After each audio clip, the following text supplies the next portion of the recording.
Hey guys, Drifter here. Today I've got a video for you about the biggest problems in Black Ops 3. If you've seen my honest review of Black Ops 3 video, you'll know that I like the game. I feel that it's a very good Call of Duty game overall. I like the core gameplay mechanics, I like the weapons, the modes, and the general setup. However, it definitely does have some flaws that I feel that Treyarch needs to address, or the game will never live up to its full potential. I had some opportunity to sit around over the Christmas break and really think about Black Ops 3. I did my holiday travel same as everyone else, and I went somewhere with almost no internet, so I really had a lot of time to think. Funny thing is, I also managed to lose 8 pounds on a diet of nothing but pork, high fructose corn syrup, and processed wheat, but that's an entirely different story. So I started thinking about what's really wrong with Black Ops 3, and it's not the big things, it's not game breaking, it's not core gameplay mechanics that stink, it's all sorts of little stupid things that you would think that we would have fixed in 2015. I'm doing this before the New Year's if anybody's watching in 2016, but there's so many little things wrong with this game. You would think that Treyarch just had like one guy, maybe we'll call him Gary, that could just take care of all this stuff. And I'm going to start off with number one. Why are we getting so many uneven teams in Black Ops 3? The amount of times, I mean, it's supposed almost every game mode except for Ground War is 6v6, right? The amount of times that I play 5 versus 7 is ridiculous. They're not even 5 versus 7. I've seen 3 versus 8 or 2 versus 10. When we go to Ground War, I've seen like, I don't know, it was like 12 versus 6. I've actually seen like 5 versus, I don't know, 13 or whatever you want to call it. Even if I go play arena mode, I've seen like 5 versus 3, and this isn't occasionally, right? Like all Call of Duty games would occasionally have like some sort of lobby balancing fart, and it would just throw off these uneven teams. I've seen it in every COD all the way back to COD 4, but it was like once in a blue moon, right? Like it was a unicorn. Like I would see somebody get angry and tweet this at me once a month on Twitter, and I experienced it like once or twice myself. But in Black Ops 3, this happens at least, I don't know, once an hour, maybe even less depending on the mode. You get completely uneven teams all the time, and I'm not going to sit in a lobby and play, 3 versus, I don't know, 9. It's not very fun. You just get smashed. There's nothing you can do about it, and I have no idea why this is happening. Some people are blaming the parties, like if you join with a large party or if somebody joins you mid-game, it tries to balance and it screws it up, but it's just happening way, way, way too often, and you would think that in 2015, after I don't know how many years of Call of Duty, that this would not be a problem, but it came back from the past, and it came back 50 times bigger than it's ever been, and it's completely stupid, and it needs to be fixed. Very similar to number one is lobby balancing. Now, a lot of people got really mad about the supposed skill-based matchmaking update, and they really didn't like the supposed skill-based matchmaking in Advanced Warfare, and lobby balancing is not really a skill-based matchmaking problem, but it's related, right? So, and by lobby balancing, I'm pretty much talking about bad teammates. For some reason, Treyarch seems to take the very best player and give them the very worst 5 teammates. This is mostly for solo players, and the other team gets all these average players. So what ends up happening is like the really good player is going to kind of have a good game. He's going to go like 40 and 10, right? And he'll probably feel good about himself. But his teammates are all going to go 2 and 25, 4 and 40. I mean, he's playing with the vegetable squad, the potatoes, the carrots, the onions, that kind of stuff. They're not helpful. They're not capturing the objectives. They're like the lowest of the low. And eventually the average players are going to slaughter them enough to get kill streaks. So you're just constantly being hatered and wraithed and just smacked, and there's nothing you can do about it. And the issue seems to not just be me. Like I did an entire video on this one. They call it Thunderstruck. Is like scrub based matchmaking. I thought it was just me being cocky at first. I thought it was just me being hateful or weird, but no, it turns out almost everybody else that plays solo has noticed if you play solo and you're decent at the game, that Treyarch is going to give you the worst teammates imaginable, and the other team kind of gets average teammates. Now, it's not like a skill-based matchmaking thing, because you randomly grab like 11 people, okay?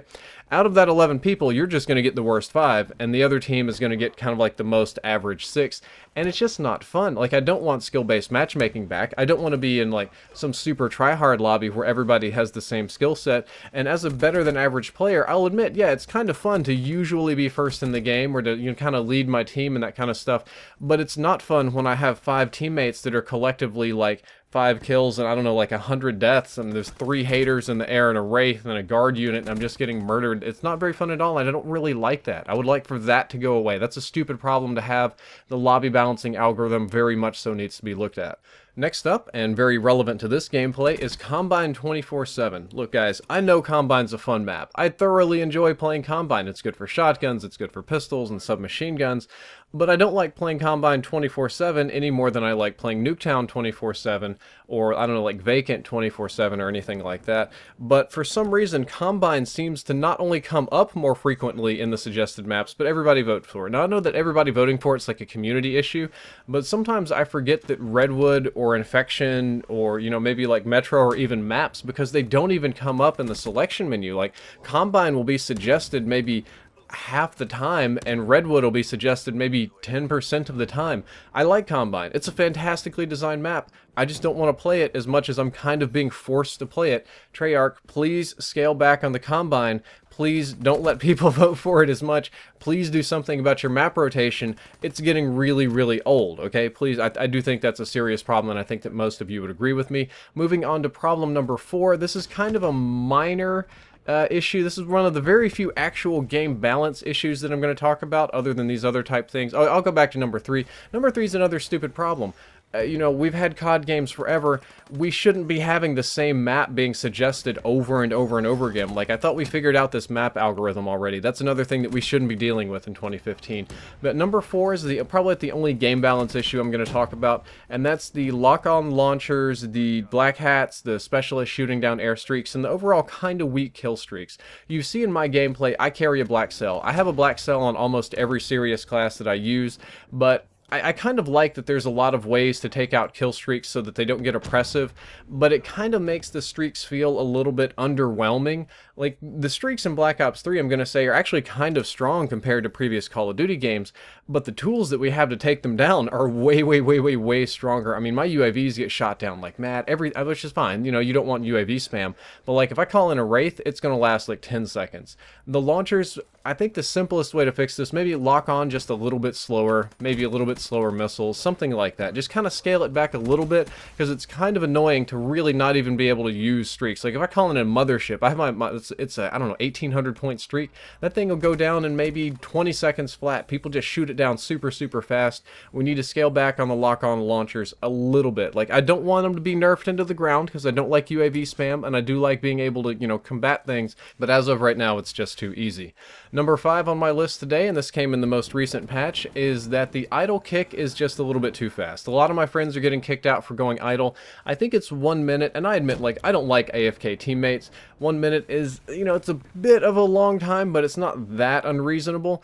But a lot of people are getting kicked, like, if they just run to the bathroom real quick and they hop in the match a little bit late, or if they're camping. Like, if you're camping really hard and you're not inputting buttons, you get kicked. Like, so, you know, people play like S&D and they have to go pee and they'll hide in a bush and they come back and they've been kicked for being idle. It's too strict. We need to scale that one back. Number 6 on my list is that snipers need a smidge of aim assist. I know that 2 of them do and 2 of them do not.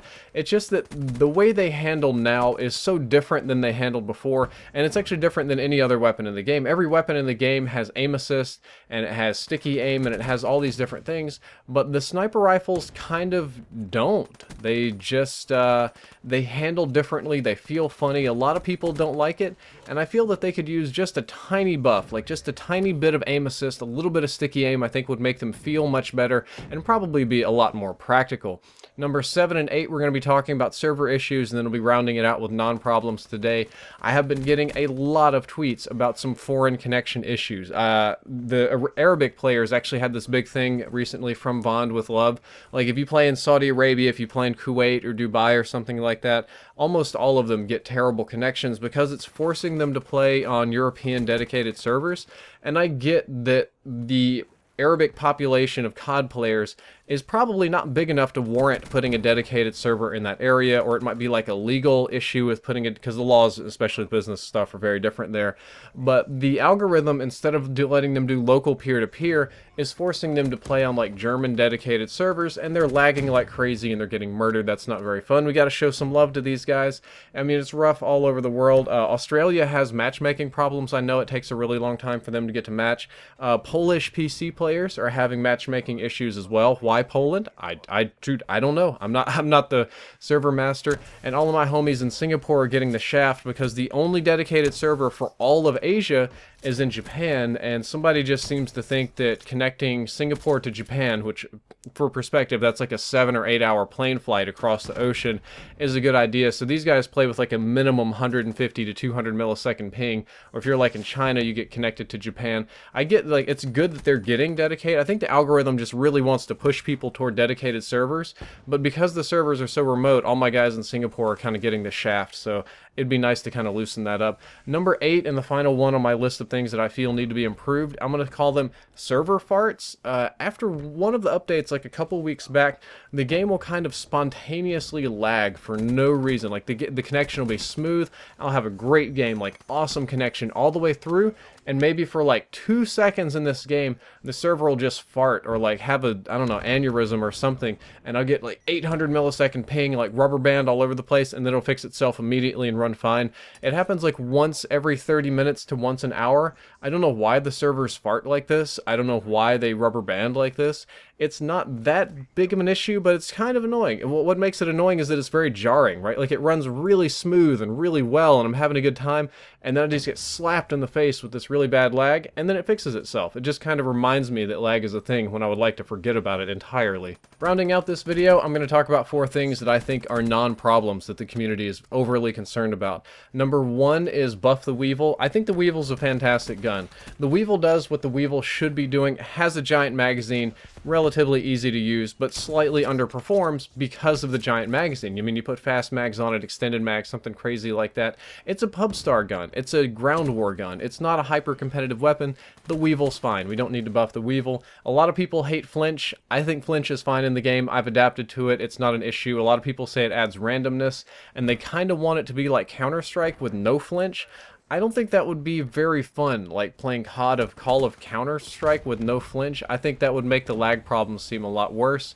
Speaking of which, connections have been mostly good. There's been a lot of people on the internet saying that this game has the worst connections of any Call of Duty ever, and that their bullets are rubber, and that they can't kill people. On my end, and I've done this with the Netduma, and I've completely disabled it and gone without it, the connections have been mostly good. One of the better connections, actually, for COD, but I've got a really good connection at home, and I know it varies from region to region and place to place, but overall most people are reporting to me good connections. And lastly, I haven't had as many magic bullet problems as some people are complaining about. A lot of people complain about shoot first, die first.